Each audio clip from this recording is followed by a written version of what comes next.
so that the, so that the town will be in compliance with the law. And also, very importantly, there's a community workshop this Thursday at 7 o'clock at Town Hall and on Zoom, at which you can hear from and give feedback to HONE, the group that's going to be recommending the MBTA Communities Act zoning. So we really hope you will all attend that meeting.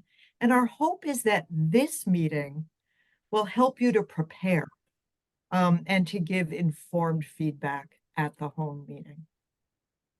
We, Needham Housing Coalition, not surprisingly, want to see more housing choice in Needham, with more types of housing and at different kinds of price points. We've heard from so many people about the unmet need for attainable housing in our town. So the MBTA Act rezoning, although it is only one step toward the realization of conditions necessary to actually build more housing, it is a great opportunity for Needham to make meaningful changes to address the obvious need for more attainable housing choices for our current residents and those wanting to live here. We have a slide presentation, and then we will have a discussion. There will be time for that. We're going to show you what we think is possible here in Needham. You may or may not agree with what we think.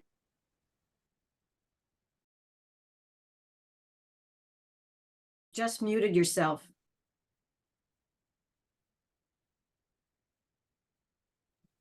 Or somebody muted everybody. Oh, okay. Okay. But I wasn't talking for 10 minutes and you couldn't hear me, right? Yeah. Okay. All right. As I was saying, we have a slide presentation and then there'll be time for discussion. We want to show you what we think is possible, is what I was saying. And we know that not everybody will agree with us, but we do hope that this event will leave you more informed about the important decisions that is coming up for the town. We invite you and encourage you to please put your questions and comments in the chat as we go along. And at the end, we'll respond to as many of those as we can this evening. Any questions that we can't get to, we will research and answer on our Facebook page and or in our newsletter. Yeah, we are recording this event because there are folks who would like to have been here with us today and can't.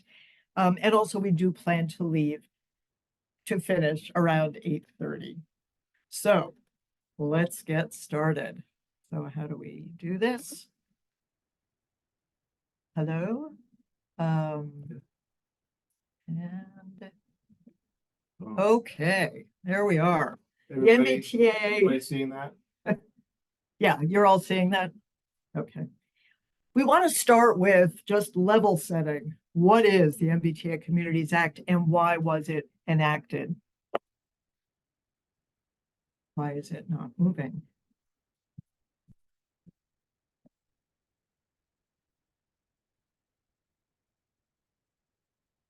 Put it down, actually, right? Well, that's interesting. I'm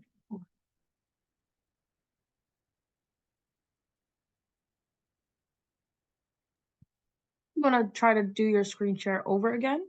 So try to stop sharing and then reload it. Okay. Oh, there you go. How does it Yeah, advance? that's fine. Is it the up and down? It's just down. Yeah. All right. Okay. The reason it was enacted is because there's a big regional problem. This is a statewide initiative because there is a housing shortage. There is more demand for housing than there is supply. And as a result of that, prices are really out of reach for many, many people.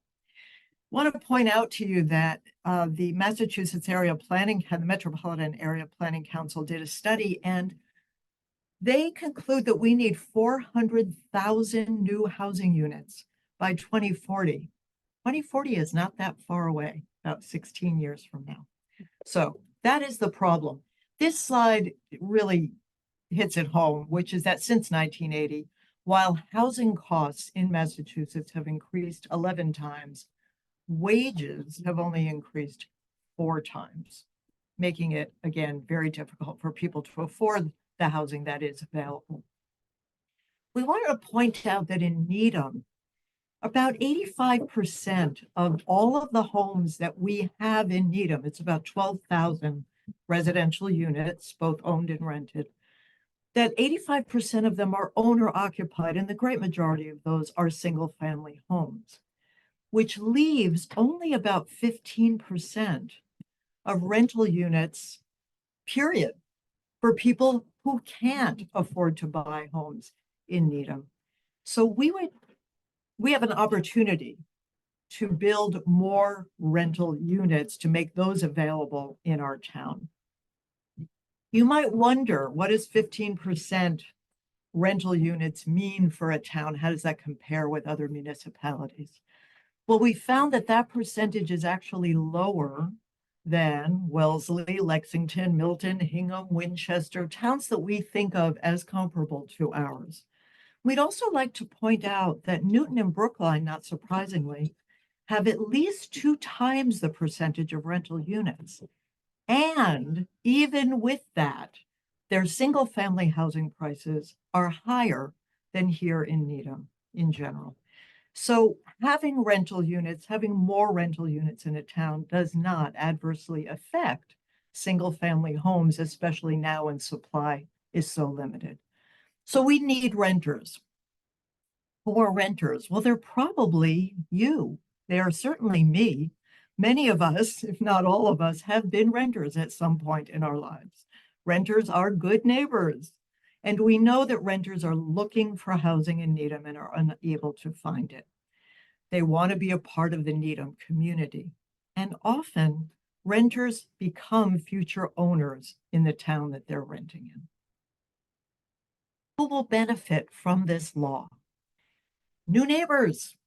We get hardworking middle-class folks like nurses, police officers, other municipal workers, teachers, and people in healthcare, for example, people who have chosen to work in the nonprofit sector, who are professionally trained but aren't getting paid what some of us in the for-profit sector are.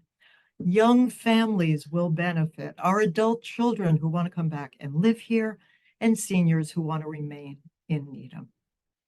Some of the general benefits, aside from those groups, are that our employers can find workers. We are hearing that they're having a very hard time finding workers who can afford to live locally.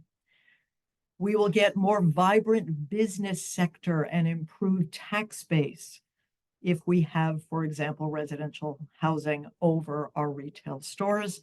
We get a more walkable town. We get more economic diversity, which this town used to have. We get diversity in our student body, which is so important for our children to have access to people from all walks of life. And of course, it is better for the environment to build multifamily housing than single family housing. So given all these problems, how does this act address the housing problem? There are certain requirements to this act. There are 177 municipalities in Massachusetts that have to comply. These are just basic facts.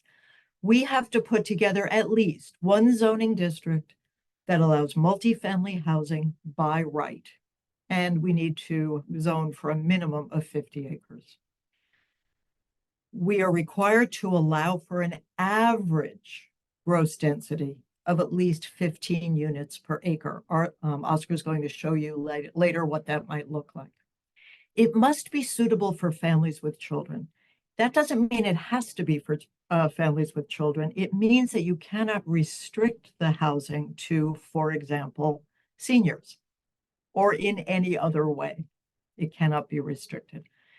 It has to be within a half a mile of one or more of our public transit stations. And in our town, we must allow for a minimum of 1,784 units in the MBTA multifamily designated areas. One thing I think I will say now, just to get it into your heads, if you are unaware of this fact, the computation of that number in no way takes into consideration what is already on the land. It just assumes land. So we're zoning for what could be on that land, even though there's already stuff. Okay. The MBTA Communities Act is not a housing production law. It only requires zoning. And zoning just allows certain types of buildings in specific areas. Of course, we currently have limited zoning for multifamily housing, and those areas will be included in the rezoning. The rezoning, this is important too, will be overlay on existing districts and allow multifamily by right. So what is zoned for already doesn't get unzoned. It's just that other possibilities will become real. Also, the town is going to propose that our new multifamily areas require some, probably 12.5% or more, units be affordable for projects of an appropriate size. It's important to remember that the MBTA Communities Act does not require production, as I said. It does not replace current zoning. It's an overlay district.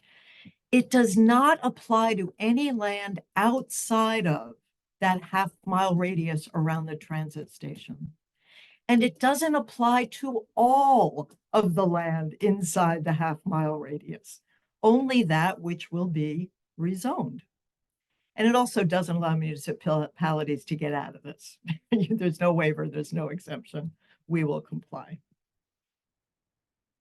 People wonder about that number, 1,784. That is just an allowance for those units in order for those units to be actually built.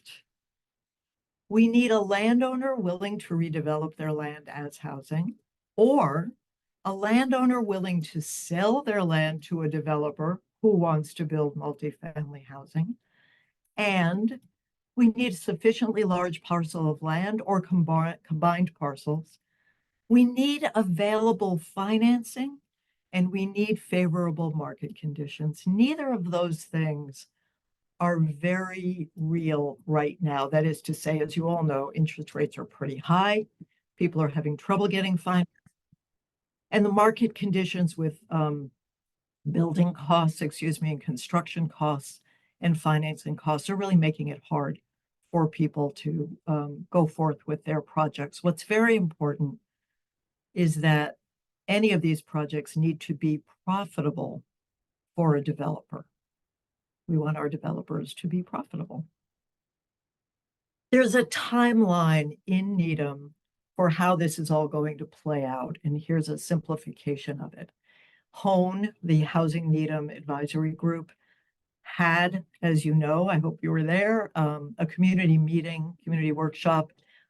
They had their launching meeting, on September 7th. They had a community meeting on November 9th. Thursday night, new community meeting. And at this one, we will get to speak and write letters and give feedback. There's actually going to be a survey. We're going to talk about that later. There will be a third community meeting on March 7th. At that point, zoning will be drafted and it will go to the state for review. The state needs to approve that zoning. It'll then come back to us. The planning board will finalize that zoning and the zoning article that will go to town meeting in October. We will vote on it and it will go back to the state for final review. That's the timeline. So I think I am now handing this over to Oscar, who's going to show you what we might be doing. Hi, everybody. One of the things I think that's important. Yeah, go back. That's a good please. slide. Yeah. I think what we feel is important about tonight is that we wanted to help everybody understand how this MBTA Communities Act can be a really great opportunity for the town. And we do acknowledge, I think, that there's a pretty significant housing shortage. Perhaps it is actually a shortage of certain kinds of things, and maybe we have more of some things and not enough of other things, but we have a need for more choice as we've all heard so far. I think there was a fair amount of work done for when I was a member of that housing plan working group to understand what all of the various data points were for how we do need housing and for whom we need housing. And I think that the critical thing now is to understand how we can best explain all of those options to everyone here tonight. And as we go forward with the conversations we're going to have on Thursday night and beyond that. I think we'd like to say that the maps that we are trying to work with will help us to understand how we can rezone in a way that would encourage more housing to actually get built. You know, I think it's fair to say that there are lots of headwinds to build housing now. So we do need to figure out how we can make the greatest opportunity for that to happen. And I think it takes decades for all this housing to be built. Many of the towns that have recently passed, or at least put their hand up in the first round of 12 towns, have made some projections about the modest amount of housing that they actually think will be built over the next 5, 10, 20 years. And so I think if you think about the modesty of that, and you think about how much we need across the board, we're 400,000 housing units by 2040.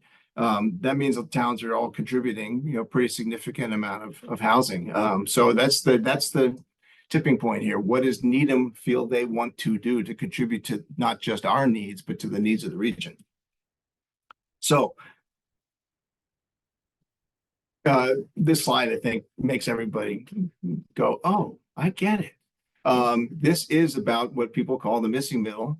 What is it? Essentially everything from between a single family home and things like Charles River Landing or the Kendrick or Modera, which are, you know, hundreds of units. These are everything in between, from 3 up to 26, 40, 50, 70, whatever those are going to be, everything in between. So what's interesting about this slide is that you then need to keep this picture in your mind about where all those things really would naturally want to fall. You know, where do the smaller things want to fall? Where do those mid-sized things want to fall? So that they're naturally part of our environment, as what we call this MBTA district.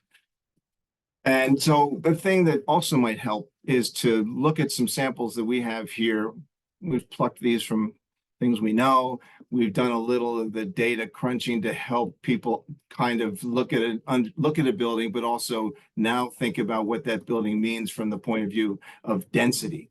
And so these numbers, 18 units or housing units per acre, that's a number that is a pretty good number we all know, because that's actually what one of our zoning districts already calls out. Our A1 district is 18 units an acre as a limit. But if you look at some of the other projects that we know, 50 Dedham Ave, 100 West, we have Rosemary Ridge, Charles River Landing, and then that's Rosemary Lake, if you didn't know it. But it's an interesting project, and many of you know all of these, but the numbers are, again, something that's interesting for people to start to get familiar with, get comfortable with, because a lot of what the materials that Hone is working with and sharing with the community and asking for feedback is actually, a lot of it is based on some of this information it's numeric, it's math, and some of those numbers are hard to understand. So we're trying to put some pictures in front of you so you can start to put a number to a picture and get an idea of what that actually means. The other thing that's interesting about density is that you have housing density, which is units of housing per acre, and you also have population density. Population density has to then take into consideration how many people are in which sizes of units. So you get a population density and you get a housing unit density. So they're not the same, and they are different.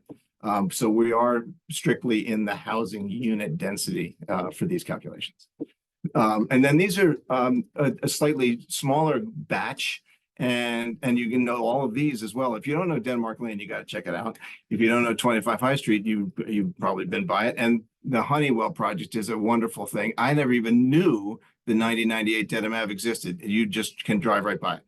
And I think 1110 Great Plain is there, and we know that's been there for I don't know how many years. So anyway, great examples, variety of examples, and these are smaller. So this is kind of the stuff that you might say could slide into some of the lower density areas. And remember, when we were talking about the need for our satisfying the MBTA compliance, it's an average of 15.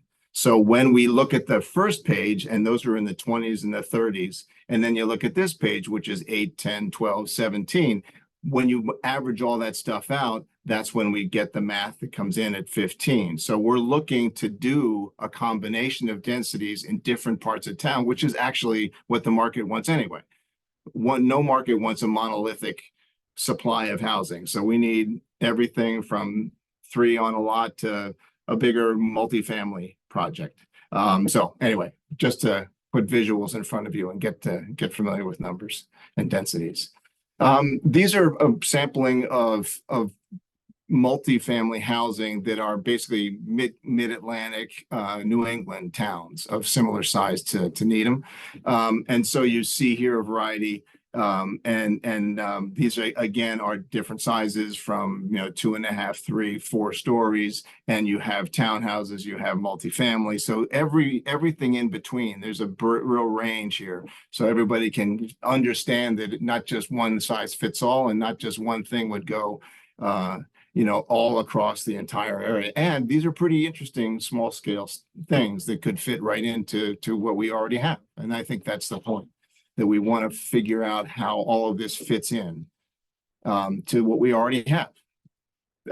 These are what we would call mixed use, and the mixed use simply means that the ground floor is required to be for commercial.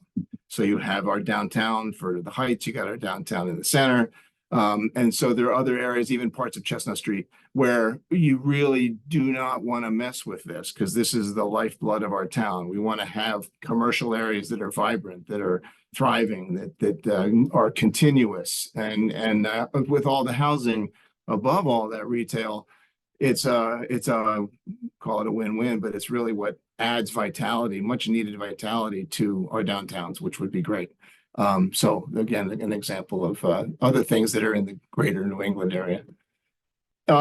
So one of the things that we struggled with early in all of this was to say, how can we make this a little easier to understand? Because when you start looking at maps and charts and math, you quickly remember that not supposed to be any math, right?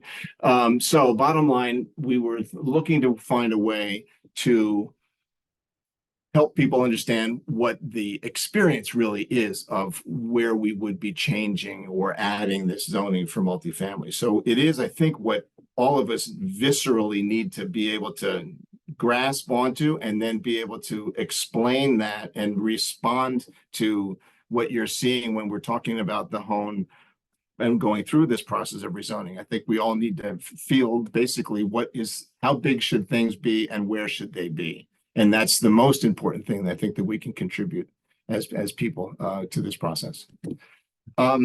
So the steps that we took to get simpler was to say, and if you've been to some of the home meetings and you've seen some of the materials, they're very, very much attuned to where the different zones that we already have occur. And then they are putting their dimensional changes on those and doing the calculations for the compliance model. So when you do that, you automatically get into into a number of different zones, and those can all have different colors. So the zoning map is a place that they're starting, and the zoning map is complicated. I think you need to be able to look at those different areas in a slightly different way. So what we did was we kind of squinted and said, what are the basic defining differences of these different districts? You either have ground floor commercial in your areas, and you're respecting that, and you're going to put the housing above those commercial areas. And we're saying that's absolutely essential for our downtown center business and for the Needham Heights. And then we would say all the other areas that we've been talking about, where we showed all those other examples, are basically ground floor residential, or areas that we would call standalone residential. So you either have commercial on your ground floor in our downtowns, or you have other areas, which are basically everything else, is where you would have the ability to build your residential from the ground up. And then there's a third category, which is part of this, all of the options, all of the sort of scenarios and components to building these districts, is the general residence. And general residence is one of our housing districts, and it is a zone for 1 and 2 family housing. And so what we would need to do in those general residence districts is to say, we're going to make them now part of our lowest level of multifamily for the MBTA district, and they would simply have a 3rd unit instead of 1 and 2. They could now have 3. Again, this is just zoning that is saying it's an allowing that something could happen. So that those 3 things basically create 3 colors. So the other thing that we thought we would do is to say, what's another way to actually look at a map? And so we took some aerial views out of Google, and then we put our colors over those aerials, and then that helps us. And we actually zoomed in on different pieces at a larger scale, so people can actually see where these maps actually fall and fall on what. So we get our landmarks. We understand where we are.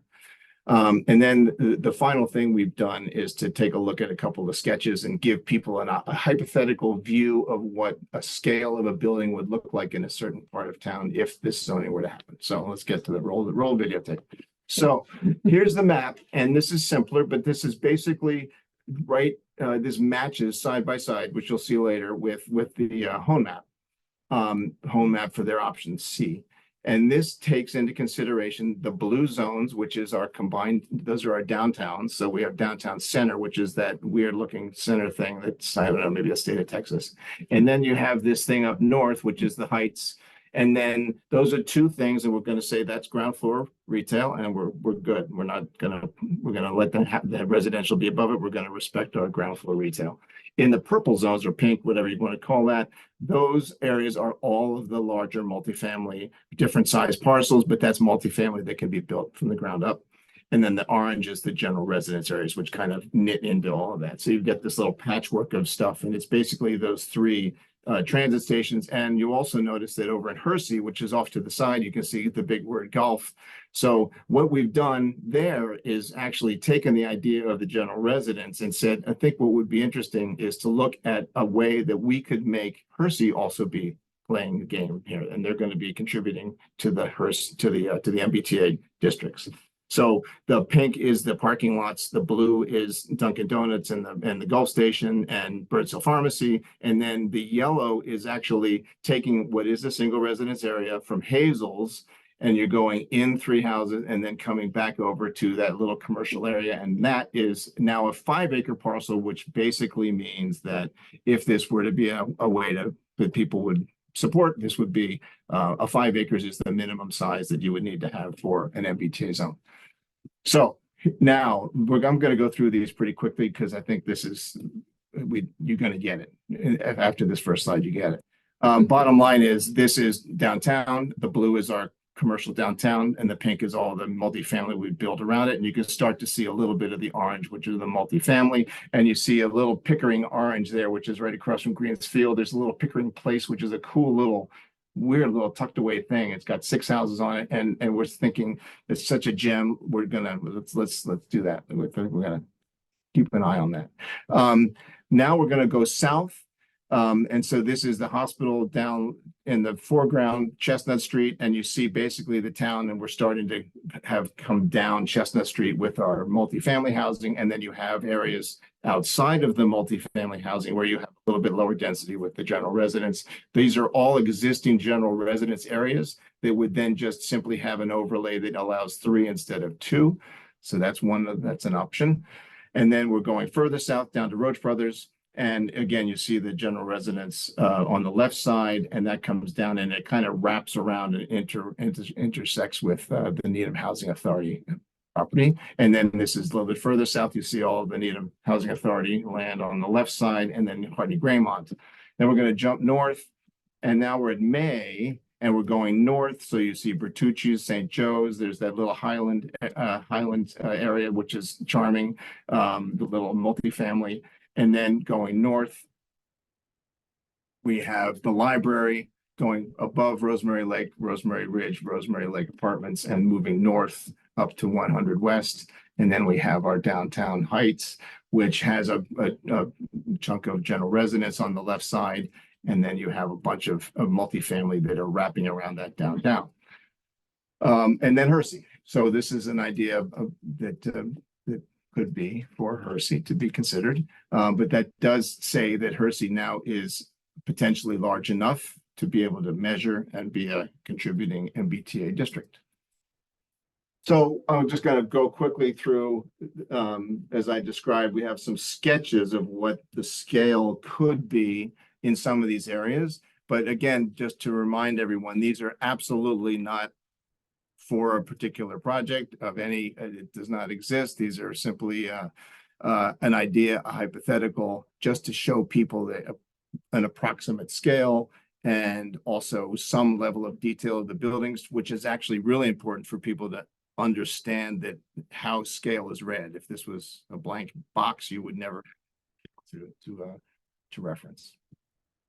And now you're seeing the maps, and these maps now have added in what we would propose or what could be proposed for the height limit. So ST is stories. And when you look at the orange sign, you're saying 3 units per parcel, and those are 2.5 stories, because that's basically like a residential neighborhood, which is all 2.5 stories. So then the pink, when you look around there, you'll see that they're taller as you move in, and then they're lower as you move out as you're approaching some of the neighborhoods. So you're getting down to those scales. So this is the kind of tailoring that a zoning would write. So again, when we look at the map, it's all pink, but when you look at those specific areas, they have very particular height restrictions on them based on what they're next to and what feels appropriate for the right scale, to make a good environment. So that's sample one. Sample, this is I guess I call this Camella's block. And this is Camella's block or Dedham Savings block. And this is what it looks like now. And this is what it would be potentially if you had 3 stories over that. So 3 stories total. So 2 stories of residential over your ground floor retail. And then another area, Chestnut Street. Again, this is, as we all know, Chestnut Street is somewhat of a little bit of everything, to put it nicely. It's got all kinds of stuff. And so one of the critical things is to figure out a way to give it some cohesion. And that's a big job. It's getting looked at. But that's another part of the work town needs to do. Right now, we're just thinking about the zoning for these blocks. And so this is one part of that area. It's kind of in the middle. And this is, again, you know it. And that's what it is today. And this is what it would be if you had a 3-story building, and that's 2 stories of residential over ground floor retail. And the question is, maybe that could also be ground retail, or it could be residential, and maybe there's no retail. So those are the kinds of conversations that we want to have, I think, as a town. What do we want to do, and where, and how big? This is another idea. This could be 4 stories. So it's just, it's sort of 3 stories, 4 stories. All of these things basically are just to say, this is an idea about scale, so people could actually see what it could look like and get a feel for it, as opposed to, I think it's just invaluable. I think 3 dimensions is a huge help for people. Yeah. So anyway, So- we also have other sketches of different areas, but we don't need to get into all that stuff now. But we just wanted to give you a sample of how these materials can be beneficial to people. So, and I want to share that, like, when Oscar did all this stuff, and when we all saw it, it just made it more real. And as I said earlier, the purpose of this meeting is to share so that each of us becomes just more familiar with the big choice that we have to make about this zoning. And the more we can visualize, the more we can look at heights, the more we can look, not the heights, but the heights of the building, the more we can look at where these things might be, the better conversation we'll have as a town. What we've presented, as I said earlier, is what we would like to see. There's a great opportunity to meet the need that was so well spelled out for us in the housing plan, which I encourage you all to take a look at. We have a link to it, which we can show you later. But it just shows that there's a great need in town. And so we think this is an opportunity to do a lot. The town may decide to do that. The town may not decide to do that. But having the specificity that Oscar put together allows us to really think, where can we help meet this need? And where do we think it's not a good idea? We think it's all a good idea. So what we're going to show you next, Oscar will show you next, comes from the Hone Advisory Group materials that they shared with the public on January 4th. That wasn't an open meeting, but as always, it was a public meeting. And they are going to, at the meeting on Thursday, show us 3 scenarios. These are not proposals, just like what we just showed you is not a proposal. They're ideas, they're what ifs, they're this could be's. And so the eventual zoning will not be exactly like any of the 3 scenarios that will be shown on Thursday. But they do present a different way of responding. Each of them is a different way to respond to the requirements of the act.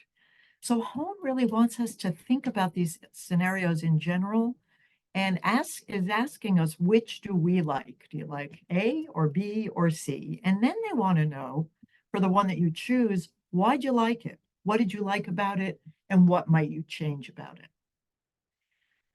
So we have an opportunity as a town to approve new zoning, and we could choose to check the box.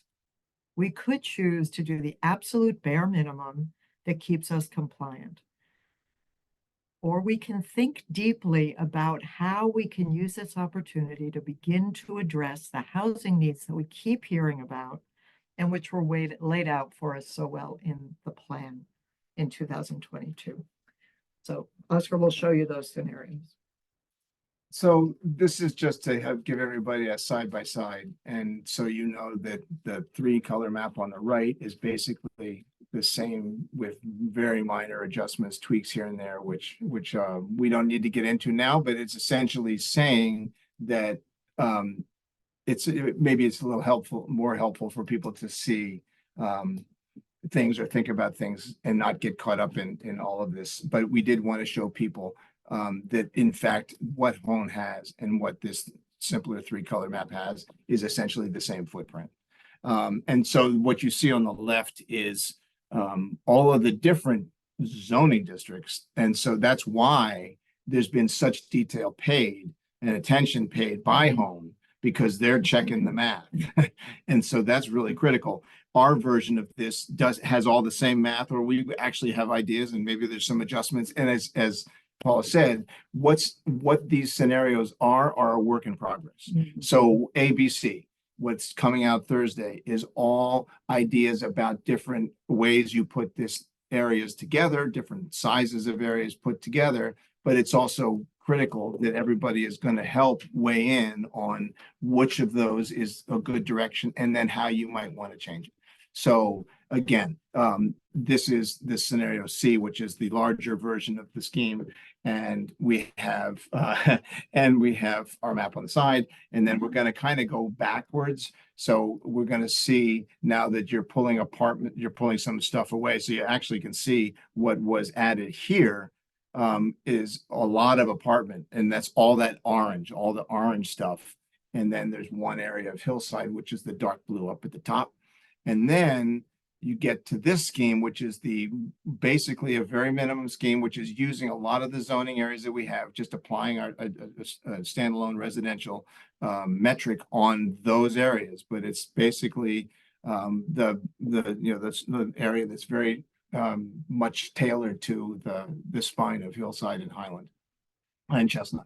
And again, those are the districts on the left side. So we did kind of go backwards. So if we go the other way, just for interest, you're seeing it at the A as a lower collection of slides. We're adding in the apartment 1 areas and a little bit of the area around the downtown. And then we're adding in the light color general residence, which is actually our orange. So the light color and the orange on the right are exactly the same here, almost exactly the same areas. There's some subtleties, but basically it's the same area. So critical. Yes. We would like Yeah, to, we definitely want to get the conversations, but we're just going to remind everybody again, that Powers Hall 7 to 9:30, and there is a remote option too. So there is a hybrid meeting for people to be able to participate. I'm going to drop the link in the chat. Yeah. Okay, great. So I think we can stop sharing. Yep. And thank you for your attention through all that. We understand we've got a raised hand and a bunch of questions in the chat. So Lois, you can unmute yourself and ask your question or make your comment. Okay, thank you. Thank you very much. First of all, this was extremely interesting. I went to the previous meetings too. I find this very interesting, and one thing I have to say about that's interesting is it removes fear. It really does. Seeing this and the way you've plotted out removes concerns that I may have. So I really do appreciate this. And as a kid who grew up in Brooklyn, it is not strange for me to see houses above stores. That's my hometown. Okay. So, but I really appreciate, I just want to make one very, very small comment that's more on the negative side. It's very tiny. It's not important really, but it struck me and it may strike others who hear your presentation. Comparing Needham to Newton and Brookline, I don't think is a good idea because Newton has 3 times the population of Needham. So when you compare numbers, it ain't good. If you're comparing percentage of Newton to percentage of Needham, that won't throw people off. They'll think, yeah, that's right. Brookline is twice the size in population than Needham. So it's the school teacher in me. I'm sorry. It's No, thank you. No, it's good point. kind of an Thank idiot you. thing, but Yeah. when I hear it, Oh. that's what I hear. Oh, not good comparison. Compare how much percentage of Newton to how much percentage of Needham. That's an honest kind of comparison. Do you know what I mean? Yeah. Because Thank you. the Thank you. regions are so different in size. Yeah. So thank you. I truly appreciate the presentation. It helps Thank me. you. Thanks, Lois. We Thank you. appreciate it. So Kathy, what are some of the questions that We are have some coming? quick questions. Nina Silver had a few. Can everyone hear me? Mhm. Yes? Thumbs up? Yeah. Yeah. One question is, are there any requirements for affordable housing in this plan, or is the new housing allowed to be all market value? And I think you mentioned that. Didn't know if you wanted to go into that any Right. further. The law itself allows for no more than 10% of the zoning of the units to be affordable. No more than 10. However, a municipality can zone for more affordability and then just go to the state for approval. From what we hear from Hone, Needham would at least require 12.5% because that's what we require now. We would like to see that number be higher. We will encourage them, we'll see what happens, to have zoning that has more of an affordability requirement because there is clearly such a need for that kind of government subsidized housing or developer subsidized housing. And we will see what happens. So I hope that answers your question. Yes. Are there more questions? Yes, there are many. Yeah. Okay. One question is, will there be any design requirements for the new housing? Great question. Yeah. You know, it's one of those challenges. Needham has to establish what it wants to establish. Again, that is something that can be written in. You can have design guidelines for areas, and so some of the challenges are with the ownership. If town owns something, it can put more restrictions on what it would like to see, perhaps than if this was, public land, private land that's being developed. Sorry, private land that's being developed. So I think it can be done. It can be administered. It can be, set. You can set materials. You can set setbacks. You can set a certain kind of percentage of glass and windows on solid walls, and yet probably from an architectural style point of view, it's harder and harder to narrow those kinds of design choices.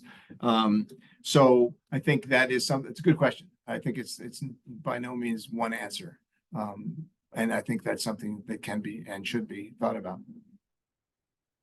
Yes, and there are design standards already that have been established in town back like early 2000s. There's something that Danisco did that was for the downtown and Chestnut Street corridors, and they have building dimensional criteria and materials and awning. So there's some material that the town has, but it is 20 years old, so it's probably worth taking a look at that.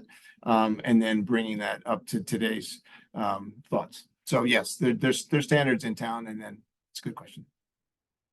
Here's another good question. Is there a relationship between this proposal / plan and the accessory dwelling unit proposals under consideration? I'd say that this is they're all contributing to housing choice. ADUs is sort of at the lower end of the housing size at 900 square feet as a maximum and 1 bedroom. And has its limitations, it's inside a house at the moment. We have a potential for ADUs to be detached, but that's not come before town meeting yet or again. But for all of the other housing types, in the MBTA is really an opportunity to even get into more variety of housing. As you saw, we could start with 3 units and go as high as some of these sites might allow with the height restrictions. So the ADUs are separate, but they are also more interesting because they're across the entire town. So it means that the whole town could contribute to our housing shortage with an ADU bylaw. And we currently have an ADU bylaw. And so those are helpful because they are across the entire town. And this MBTA is particularly tailored to within these half-mile radii of our stations. A number of people found your renderings very helpful, and thank you. Thank you. And someone wants to know if you can share all the renderings somewhere, somehow. Yes, this is going to be a link. We're having a link on our, I guess, link tree. We have a link tree page with links to this material from tonight. And there'll be others in there, so I'll put the other sketches in there. Later this evening, they will be there. Someone has asked if you can please walk us very specifically through one of the scenarios, I think, is that? Or all of the scenarios, one of the scenarios. I don't know which one. Dina, can you tell us which one you're interested in particular? Hi there, can you hear me? Yeah. Hi there, thank you. This has been terrific. I think, just the way a lot of these meetings go, people are very quick to sort of jump and make assumptions. And this is great because it gives me a much better sense of what's possible. And I think people immediately go, including myself, to, oh my God, there's going to be a monstrosity built next door to me, right? So this is very helpful and I appreciate it. 2 specific things I want to understand is I actually took a look at the maps that Hone put together that you simplified here tonight. And I just want to make sure I'm clear that I actually understand. So those rings around each of the stations are the half-mile radius, correct? Yeah. And in those half-mile radii, that's where zoning changes can and will be made, correct? Yes. Okay.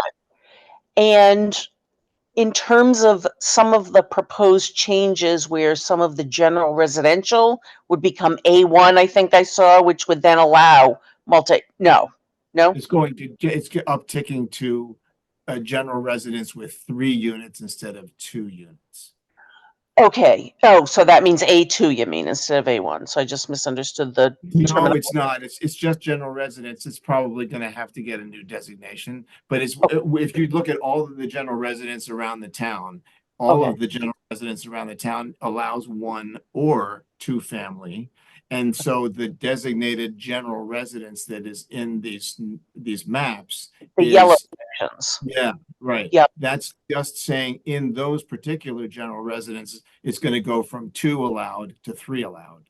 So you would have slightly different density on those general residents. So we'll probably call it general residence multifamily or something like that.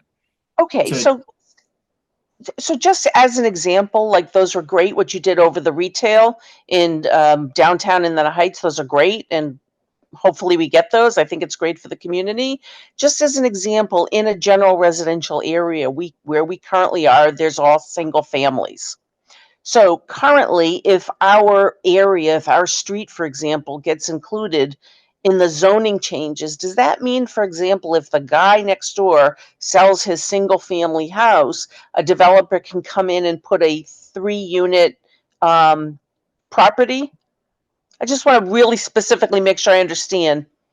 Right, before you answer this, can I Yeah. just say, you use the term a general residential area, Yeah. which is different than the zoning designation, general residence. Ah, Uh, okay. So we have a zoning title of certain areas called general residence.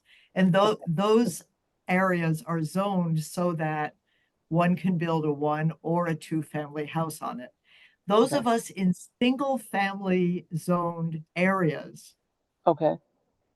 those are single family, and aside from a little piece around Hersey, we are not recommending any of the single family zoned areas to change. And neither is Hone, by the way. The Okay. only So, Yeah, the only Yep. time single family is even being considered to be changed Yep. is in our proposal that includes Hersey. okay. Lo- So I if, can just, That's Sorry. Dina. Dina, sorry, Dina. So Dina, if you're saying, so basically everything that's not colored, so all those gray areas that are right next to all the colors. So if I'm, yes, yep, okay. So do you have a pointer by any chance? Just so I know what you're talking There he about. goes. so this, Yes, this is a SRB. So this is single residence B. All these areas are single residence B. This understood. guy Yep. he's already general residence, which means in those particular areas, in this Yep. area, all the light yellow or light print, whatever you call that, those are 1 and 2 family are allowed currently. Currently, And right, so all the other areas, SRB is basically it's SRB. SRA is further out because it's those are houses on an acre lot, but the SRB is all generally 10,000, or some are more larger, some are smaller. okay, so if something is currently designated GR, Yep. which I believe I'm in, I'm just, Okay.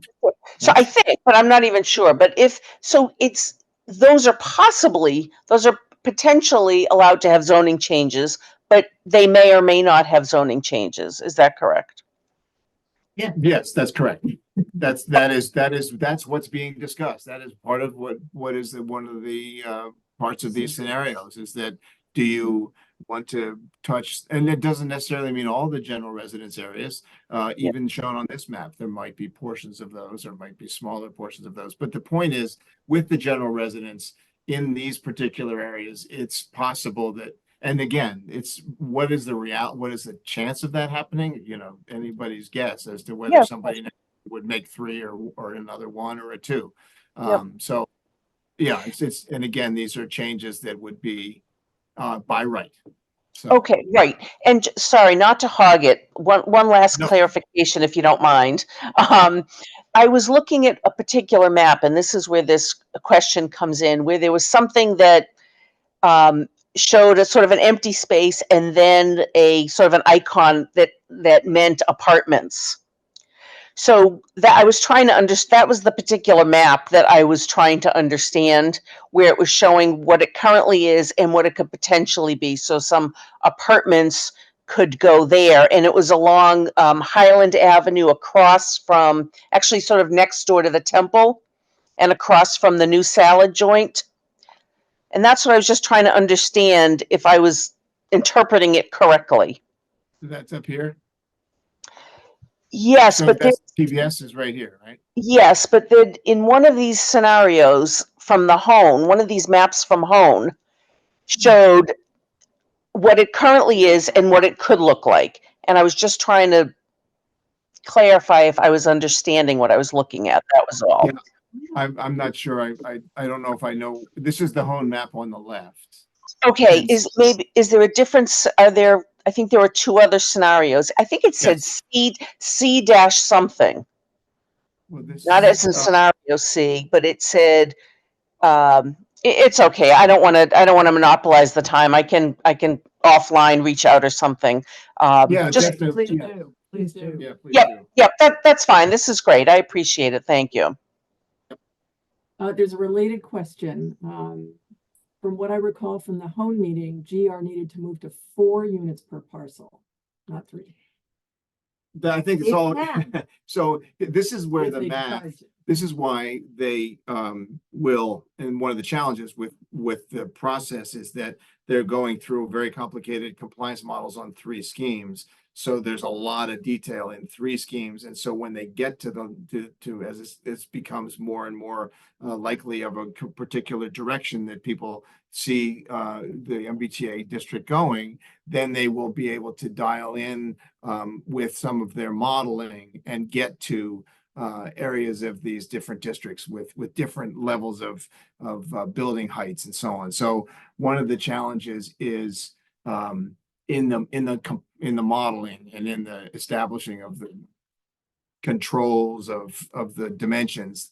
We're still trying to figure out what are the right scales for the different parts of the town. So that's partly what Thursday is going to be about. All right. I appreciate, sorry, I asked that question and I appreciate that. I just, so I was just wondering if you guys are thinking about, potentially recommending that some of these zoning changes be separate zoning articles if they can't fit within the model. So like, I know the Hone committee has talked about Hersey and said they're removing it from the MBTA communities because it doesn't fit the requirements perfectly, but they're going to bring, potentially a separate zoning article about what they would like to do over there. So, I just, from listening to the meetings, I know the GR kind of complicated it because it brings the density down so much and makes it harder to comply. So I just didn't know if you guys were thinking about that and thinking about, you know, carving out some of the things that we would like to see, but maybe not trying to package it all into fitting in with the compliance model.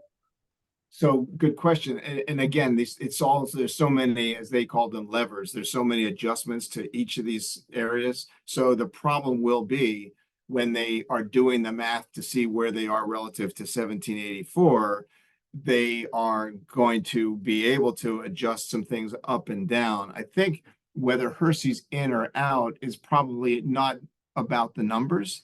It's more about, I think politically, it's a part of town that I know people have asked about. Why is Hersey not participating in this? And I so think, there yeah, are, I so think it there's, had to do with either the actual space, like the acreage that they could include, and it doesn't meet the requirements of MBTA. So It- it wasn't that they Right. didn't, Right. it's just that it doesn't fit within the model. And I think that that's what some of the things they're running into. It doesn't fit exactly within the model. It doesn't mean that we don't necessarily want to rezone it, but how Correct. can we take all the decisions and the discussion and what people want, and then maybe make some additional zoning recommendations beyond the specific MBTA compliance model that we have to meet. Yeah, Ellie, I have 2 things to say. Oscar found a way to make Hersey work. It's not that Hersey can't work, it's that Hersey can't work if you include single-family residential areas and make them able to become 2 and 3 family. Well, 3 family in the way we're doing it. So So I what you understand. guys proposed today works in the model, like with what you guys are proposing or what you showed today would work within the model. yes. Yeah. Yeah. It, Oh, yeah, right, it okay. would work. It's just a matter of, as they say, the political will. Will the people in Hersey go crazy because we're changing single family, and it's the only place in town that we would be changing Ah. single family. Only reason to do That's so- that is that the law requires a minimum of 5 acres. Right. And no other way, to do that at Hersey. So it's an idea, all these are separate pieces. And I do want to address sort of the core of what you're asking. And that is that there are different strategies. We would like to see as much potential housing go into this MBTA zoning now. We have the opportunity now. We have the need now. We would like to see as much as is possible. Other people would like to be a little more conservative and break everything up and take a longer period of time and all that other stuff. So it's, there are different ways of going. And what you heard Hone say is what I heard Hone say. That they're thinking it through and they'll figure out what they think is the best way to comply. That makes sense? Yes, I really appreciate what you guys have done here. I think the renderings will make such a big difference. I've been talking to people all over town about this, trying to get people to understand it. And I think people are just it's such a big thing. And there's so many different parts of town and never like talking about heights and densities. You need to see something. So I think this will make such a big difference for so many people. I really appreciate it. So Ally, spread the word because this is being recorded. Thank you everybody for participating in this video because you're now all part of the video. But I think the video part of this will be helpful for people because if they couldn't be here tonight or they'd like to see this with a little bit of a discussion around it, not just look at the material, they have both options. So you'll have both the deck to look at and also the video would be available from tonight. So just share that as much as you want to. Will do. Thank you. Thank you. Elizabeth Handler had a very similar question, but I think you answered all that and she had to leave. So Oh, unfortunately, I didn't have a okay. chance to ask her. Oh, we did. All right. Another one. I saw on the maps that some areas included in the MBTA multifamily zones are places we wouldn't want any development, for example, Greens Field. And explain why these are included in the MBTA zones and how they can be protected. Great. Okay, so good question. So the MBTA has restrictions on what is allowed to be counted for in their compliance model. What they also, so in other words, the residential lots are allowed to be used, obviously, for making housing. And then when you have all of the land that we're also using, that has the library on it, has St. Joe's on it, it has the Greens Field. Those areas are specifically written out to not be built on in perpetuity in the zoning. So it's all carefully written out and explained in the zoning. The reason that all of this, and is kind of it's all about, again, creating the area and calculating the area. And what they are asking is that when each town creates their MBTA district, 50% of the acreage has to be contiguous. So if we call it 120 acres, that means 60 acres has to be basically meet up with their criteria for what is, quote, contiguous. Contiguous can be across the street. It could be catty corner, so it's basically all of the sites essentially have to touch each other. And then as they move around the downtown or they move up Highland Avenue or Hillside, those all are contiguous parcels coming down from the heights into the town. So to get to the 50%, then there are strategies that allow us to include some of our public land because we want to make the district contiguous, but then we write specific zoning to say, well, by the way, that's Greens Field. You're not touching Greens Field. So it's very clear in our zoning that whatever we want to protect, we protect, but it is a strategy for how we meet the compliance requirements for MBTA. So it's kind of in the requirements that we are the reason we do that. So again, these are all things that need to be evaluated as as we establish where the district is, how much land is it, and then what's our strategy for the contiguity story? Did that answer the question? Yeah. All right. Yes. Great. Yeah. I think I've captured Everything. We've got a hand up. Hand up. Anne has a hand up. Dan? Yeah, Anne, Anne. please. Will you unmute yourself? Yes, this has to do with timing. Does the law set a time frame? I know this first step is the creation of the zoning. Beyond that, do they are there timing requirements built into this? I'm thinking, how soon can we be looking at Yeah. It's any, going some Yeah, progress? it's market driven. I mean, once the zoning is in place, the zoning is in place. And if owners want to develop, So, They- yeah, develop, Alright. but there are no housing production targets. Nothing could get built. right, It's- exactly, I agree. However, if there are not some restrictions placed, then it becomes a serious economic issue for affordability. oh, Because it yeah. has to be profitable, as you say, it's market driven. Yes. Has to be Yes. profitable for the developer to Yes. build.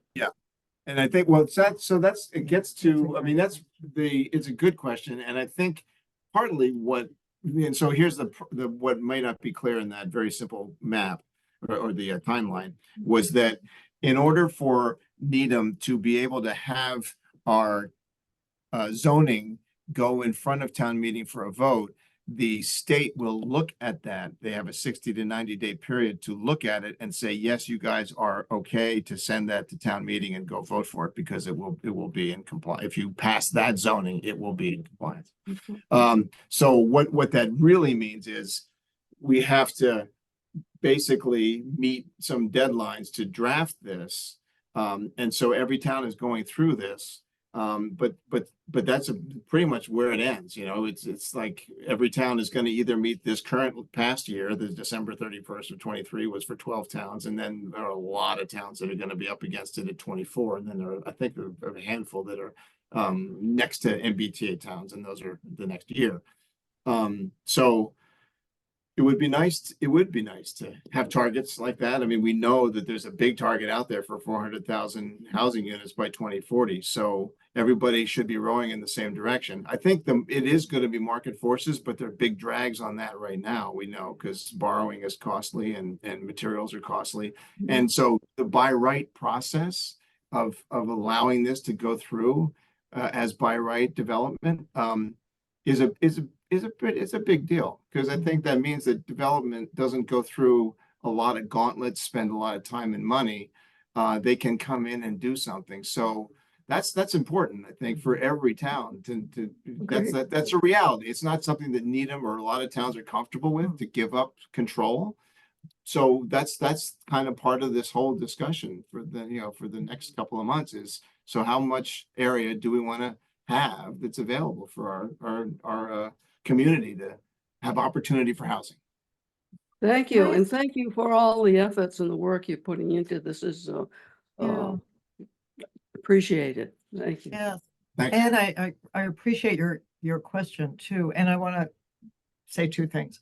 One is because we need affordable housing. We need attainable housing in the middle. I invite you to, when you're giving feedback to Hone, to really push for that.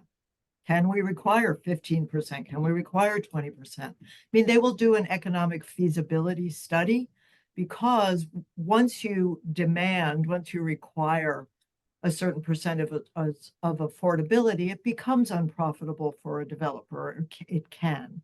And so we certainly don't want that, but we want as much affordability as possible. And so any of you who agree, please make that comment. And the other thing I wanted to say is that I think the theory behind this law, I know a lot of you on this call, some of you agree, some of you don't, but there's a theory that says just build housing, We know it's going to be at market rates in the beginning because the market will bear that.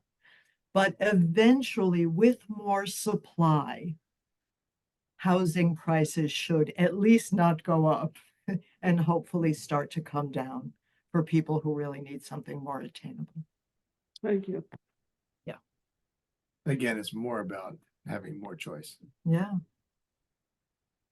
What else, guys? Great questions. Yeah, yeah. And I want to say about the questions, we're answering them, but some of them at least are making me think of other things, that we really need to find out and do a little more research into. One thing that we haven't mentioned, so I'll put it out there, is impacts. Yeah. Right? I mean, there are those who are, I think, rightfully concerned. We certainly don't want tons of traffic. We certainly don't want to overburden our water system, all of that stuff. And the Hone is doing studies. They're meeting with every department to find out what they think the impact is. They've done a feasibility study, at least their consultants have, that show that there is no, with the assumptions they made, there is no adverse impact on the town and the town's resources from instituting this act. Yeah. But we're going to do more, fiscal analysis, impact analysis. We're going to be doing more research into some of the specific concerns that people have so that we have the right information. I don't have any more questions from the chat. We can let you all go to bed early. And again, please share this when we send the links. You're able Yeah. to send that to people if you want to, if they weren't able to come tonight, or if you think it was good enough to get out to more people, that's great.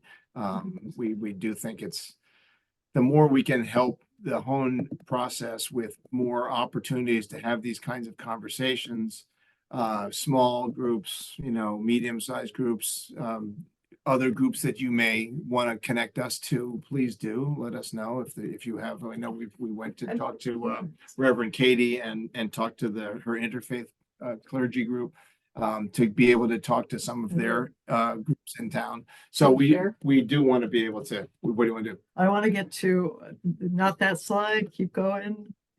Yeah, thank you. No, two more actually. That that one. No, the one. Yeah. Yes. So we have an email address, we have a Facebook page, we have a LinkedIn page, and at the LinkedIn page, there are a bunch of other links. Linktree, thank you. Linktree. There are a bunch of other links.